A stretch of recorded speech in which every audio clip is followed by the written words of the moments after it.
Hello everyone. So in this video we are going to talk about historical underpinnings. Basically हम इसमें सारे acts के बारे में पढ़ेंगे कि जब ऐसा हुआ था। मैं पूरी हिस्ट्री नहीं पढ़ाऊंगी, इसमें हम सिर्फ एक्ट्स के बारे में पढ़ेंगे जो 1773 से 1935 तक का एक्ट आया था। और will not go through to the details, will only go through every act point and point, ठीक है, जो कि तुम्हारे प्रीलिम्स के एग्जाम के लिए इंपॉर्टेंट है। अब why we are doing this particular video, क्योंकि मैंने जब 10 साल के पेपर सॉल्व किए तो बहुत ही रेयर ईयर्स होंगे जिसमें इन पर्टिकुलर एक्ट से क्वेश्चन ना आया हो कोई ना कोई, या फिर उन क्वेश्चंस में कोई ना कोई स्टेटमेंट ना हो इन पर्टिकुलर एक्ट से। So we are going to talk about these acts, ठीक है। And will not go through कि कब ब्रिटिश आए थे, कब नहीं आए थे, कब क्या हुआ था। हम लोग हर एक्ट के जो इंपॉर्टेंट पॉइंट्स हैं जिससे क्वेश्चंस बनते हैं, विल टॉक अबाउट दैट। सो सबसे पहले हम लोग पढ़ेंगे 1773 से 1858 तक का, ठीक है। तो कंपनी रूल था इस टाइम पे, क्योंकि इसके बाद फिर क्वींस रूल हो जाएगा, तो पहले कंपनी रूल के बारे में पढ़ते हैं। अब 1773 से 1858 के बीच में जो भी एक्ट आए थे, अब देखो ईस्ट इंडिया कंपनी जो थी वो आई थी, तो पहले वो ट्रेडिंग कंपनी थी। इस पर्टिकुलर ईयर के अंदर जितने भी एक्ट्स आए उसमें ट्रेडिंग कंपनी से एडमिनिस्ट्रेटिव बॉडी बनाने के लिए चीजें हुई हैं, ठीक है। तो ना उसको ट्रेडिंग कंपनी से उसका ट्रांजिशन पीरियड चल रहा था एडमिनिस्ट्रेटिव बॉडी में। सबसे पहला एक्ट जो आया था वो था रेगुलेटिंग एक्ट ऑफ 1773।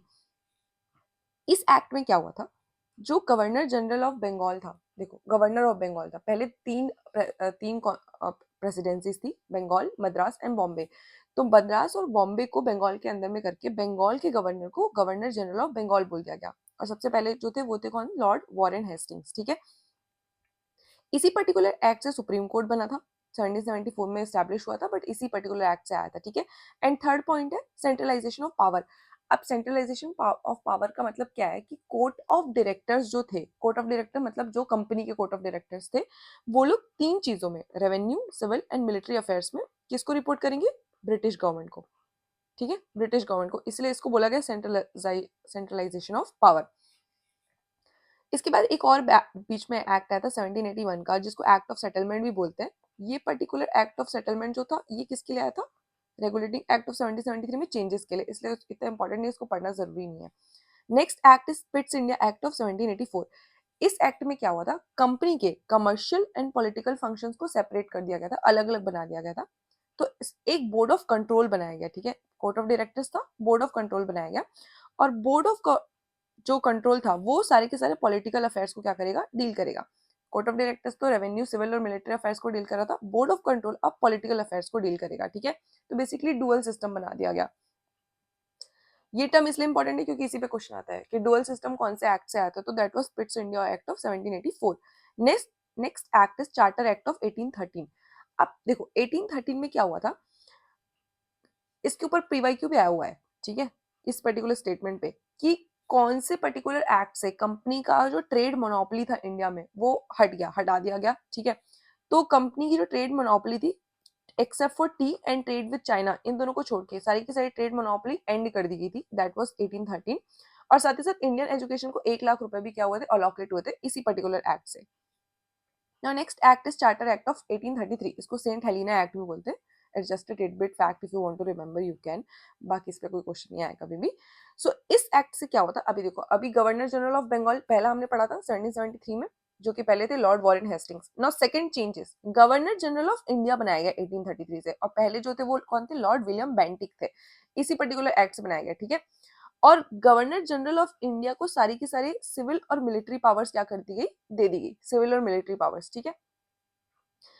इस पर्टिकुलर एक्ट से कंपनी की जो भी कमर्शियल एक्टिविटी थी वो सारी की सारी एंटायरली क्या कर दी गई, बंद की गई। It ended the companies commercial activity entirely. और इसी पर्टिकुलर एक्ट से उसको प्योरली एडमिनिस्ट्रेटिव बॉडी क्या कर दिया गया, बना दिया गया, ठीक है। अब एक और चीज इसमें याद करने वाली कि इसी से जो Indian law commission under the Lord Macaulay जो था वो आया था, इसके ऊपर क्वेश्चन भी आया हुआ है, इसलिए ये इंपॉर्टेंट फैक्ट है। अभी देखो एक चीज याद करनी, इस एक्ट में एक और चीज आया था कि सिविल सर्वेंट्स को रिक्रूट करने के लिए, सिविल सर्वेंट्स को रिक्रूट करने के लिए भी जो था वो इसी एक्ट में लाया गया था। पर इंपॉर्टेंट फैक्ट है कि 1853 ने क्या किया था, इसी पर्टिकुलर कंपटीशन में इंडियन का पार्टिसिपेशन क्या किया गया था, अलाउ किया गया था। तो ये इंपॉर्टेंट है, जो पर्टिकुलरली सिविल सर्वेंट्स को रिक्रूटमेंट आया था दैट वाज इन 1833, बट जो इंडियन का पार्टिसिपेशन था दैट वाज अंडर 1853। इस एक्ट में क्या था, कंपनी के लेजिस्लेटिव एंड एग्जीक्यूटिव फंक्शंस को क्या किया गया था, अलग कर दिया गया था, ठीक है। और गवर्नर जनरल की काउंसिल बनाई गई थी, उसमें दोनों के फंक्शंस अलग अलग कर दिए गए थे। जैसे अभी होते like executive function prime minister and council of minister and legislative function like Lok Sabha Rajya Sabha, वैसा टाइप का सिस्टम बनाया गया था। ओपन कॉम्पिटिशन मैंने बताया, इंडियन का पार्टिसिपेशन, एंड लास्ट है लोकल रिप्रेजेंटेशन।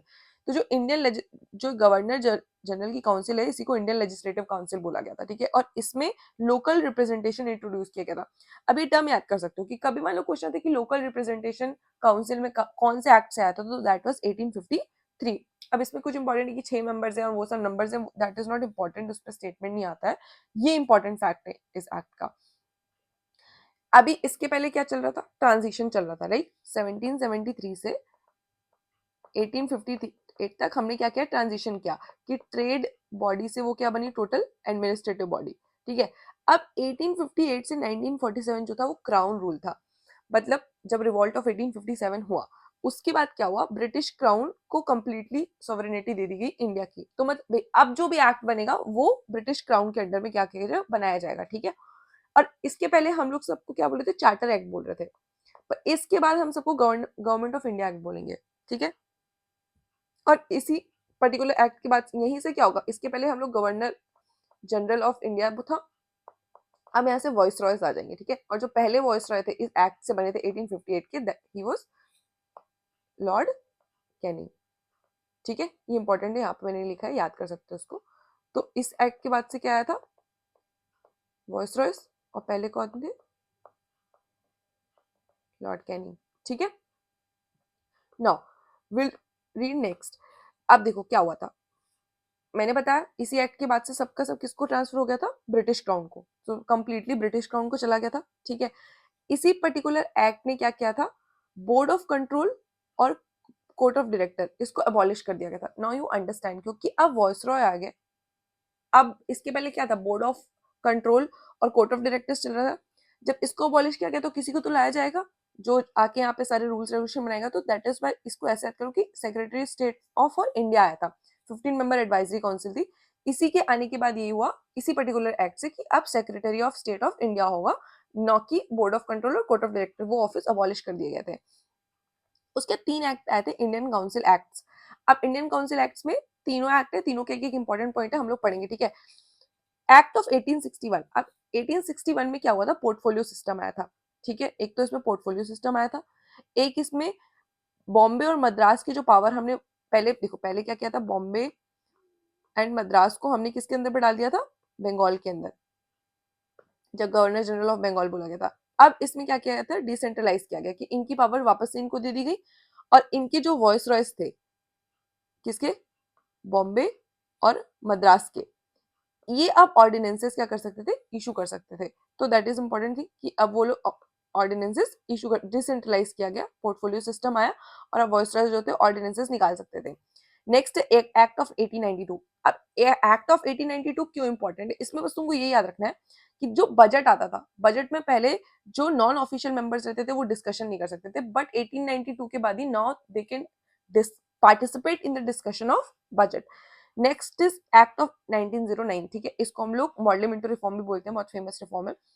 इसमें अभी फेमस क्यों है, क्योंकि इसमें कम्युनल रिप्रेजेंटेशन को लीगलाइज किया गया था। तो कभी पूछेगा कि मुस्लिम्स को इलेक्टोरेट्स जो था, सेपरेट इलेक्टोरेट, वो कहाँ से आया था, तो दैट वाज एक्ट ऑफ 1909, ठीक है। Next is government of India act 1990, इसको मॉन्टेग्यू चेम्सफोर्ड रिफॉर्म भी बोलते हैं। इस पर्टिकुलर एक्ट में रिस्पॉन्सिबल गवर्नमेंट की बात की गई थी, इसी पर्टिकुलर एक्ट के बाद, ठीक है। अब इस एक्ट में ना दो तीन चीजें आई, इसी एक्ट से डायर किया था प्रोविंसेस में, ठीक है, जहाँ पे हम लिस्ट की बात करते हैं कि ट्रांसफर सब्जेक्ट होंगे, रिजर्व सब्जेक्ट होंगे। और इसी पर्टिकुलर एक्ट से बाई कैमरलिज्म भी आया था। बाई कैमरलिज्म मतलब जो लोकसभा राज्यसभा, जहाँ पे 2 हाउसेस होते हैं, और डायरेक्ट इलेक्शन पहली बार हुए थे किस एक्ट से, 1919। इसलिए 1919 इंपॉर्टेंट है क्योंकि रिस्पॉन्सिबल गवर्नमेंट का बात किया गया, इलेक्शन हुआ, बाइकैमरलिज्म आया और डायरेक्ट किया है। और नेक्स्ट है पब्लिक सर्विस कमीशन स्टैब्लिश हुआ, ठीक है। याद करो 1833 में हमने क्या किया था, 1833 में हमने क्या किया था, वो आया जिसमें कि अब सिविल सर्वेंट्स रिक्रूट होंगे। 1853 में क्या हुआ, जो सिविल सर्वेंट्स रिक्रूट हो रहे थे उसमें ये हुआ कि अब इंडियंस भी जो है वो पार्टिसिपेट कर पाएंगे। एंड 1919 में क्या हुआ, पब्लिक सर्विस कमीशन बनाया गया था, ठीक है। तो that is the point. Next is government of India act 1935. Government of India act 1930 point के 35 के 3 इंपॉर्टेंट पॉइंट है, ठीक है. प्रोविंशियल ऑटोनॉमी आई. अब देखो जब भी हम प्रोविंशियल ऑटोनॉमी का बात करते हैं, मतलब जो प्रोविंसेस होंगे, जैसे कि जो बाइकर्मलिज्म का बात करें जो सेंटर पे होता है, प्रोविंसेस में भी बाइकर्मलिज्म को क्या किया गया, इंट्रोड्यूस कर दिया गया, जो कि 6 प्रोविंसेस में आया था पहले, ठीक है. इसी पर्टिकुलर एक्ट से फेडरल कोर्ट आया था और रिजर्व बैंक ऑफ इंडिया आया था. और ये इंपॉर्टेंट पॉइंट नहीं है, 3 इंपॉर्टेंट पॉइंट है. ऑल इंडिया फेडरेशन प्रपोज किया गया बट वो इम्प्लीमेंट नहीं हुआ.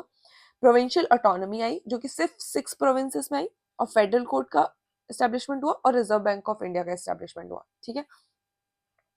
No last is no final steps to independence, ठीक है, क्योंकि अभी हमें 1947 का एक्ट पढ़ना है, तो उसके पहले हमें क्या क्या चीजें देखनी है वो देख लेते हैं. अभी देखो इसके पहले जब मैंने बताया था कि याद रखना है कि मुस्लिम्स को इलेक्ट्रेट, सेपरेट इलेक्ट्रेट कहाँ से मिला था, एक्ट ऑफ 1909 में, और दलित को सेपरेट इलेक्ट्रेट मिला था कम्युनल अवार्ड में. तुम्हें यह याद रखना है, ठीक है. Communal award and Poona pact 1932, और यहाँ से ही इसी पैक्ट के बाद से जो दलित से उनको उनके लिए सेपरेट इलेक्ट्रेट आया, कम्युनल अवार्ड उसी को बोलते हैं, अंडर वन हिंदू इलेक्ट्रेट, ठीक है. उसके अंदर दलित के लिए सेपरेट सीट होगी. नेक्स्ट है क्रिप्स मिशन 1942. अब क्रिप्स मिशन ने क्या किया, क्योंकि अब हमें इंडिपेंडेंस मिलने वाली है, ठीक है, तो क्रिप्स मिशन ने प्रपोज किया कि कॉन्स्टेंट असेंबली होनी चाहिए और इंडिया को डोमिनियन स्टेटस मिलना चाहिए आफ्टर वर्ल्ड वॉर 2. ये प्रपोजल था, ठीक है. Next is cabinet mission 1946. अब कैबिनेट मिशन ने आके क्या किया, क्योंकि प्रपोज किया था क्रिप्स मिशन ने 1942 में, कैबिनेट मिशन ने कॉन्स्टेंट असेंबली क्या किया, सेटअप करने के लिए आई थी, और उसने ही यूनियन ऑफ इंडिया को वापस से प्रपोज किया जहां पर जो प्रोविंसेस होंगे उनके पास रेसिडरी पावर्स होंगी, मतलब एक सेंटर होगा, सेंटर के अंदर प्रोविंसेस होंगे जिनके पास थोड़ी बहुत पावर्स होंगी, ठीक है. लास्ट है इंडियन इंडिपेंडेंस एक्ट ऑफ 1947. अब सबसे इसका इंपॉर्टेंट पार्ट कि हमें आजादी मिली 15 अगस्त को, तो इंडिपेंडेंट और सॉवरेन हमें कर दिया गया. नेक्स्ट, इंडिया और पाकिस्तान का सेपरेशन भी इसी पर्टिकुलर एक्ट से आया था, और इसी पर्टिकुलर एक्ट ने वॉयसराय का जो ऑफिस था उसको अबॉलिश कर दिया गया, और उसकी सारी की सारी पावर कॉन्स्टेंट असेंबली को दे दी गई कि अब भाई तुम अपना एक्ट बनाओ, तुम अपने लॉज बनाओ, तुम अपनी कंट्री को क्या करो, गवर्न करो. तो दीज आर द एक्ट्स जिसमें 1773 से 1858 तक कंपनी रूल था. देन 1858 से 1947 तक क्राउन रूल है, and after that we got our independence. तो ये लाइक 2 पेज के नोट्स है, इसमें तुम्हें सिर्फ इंपॉर्टेंट पॉइंट्स लिखे हैं जिसमें पीवाईक्यू से जितने भी इंपॉर्टेंट क्वेश्चन है, इंपॉर्टेंट स्टेटमेंट्स है, सारे इंक्लूडेड है. तो इतना पढ़ के भी जाओगे ना, तो एक्ट पर से कोई भी प्रीलिम्स में क्वेश्चन आएगा, you can easily solve it. मैं इसलिए बता पा रही हूँ क्योंकि मैंने पिछले 10 साल के पेपर सॉल्व किए और मैं बना पा रही हूँ सारे क्वेश्चन, ठीक है. सो अगर ये पीडीएफ चाहिए तो I link the drive link on in the comment section, so you can download it if you want. But इससे ज्यादा इस पर्टिकुलर टॉपिक में तुम्हें कुछ पढ़ने की जरूरत नहीं है. Yes, and please wait for the next video. Thank you so much for watching. Bye bye.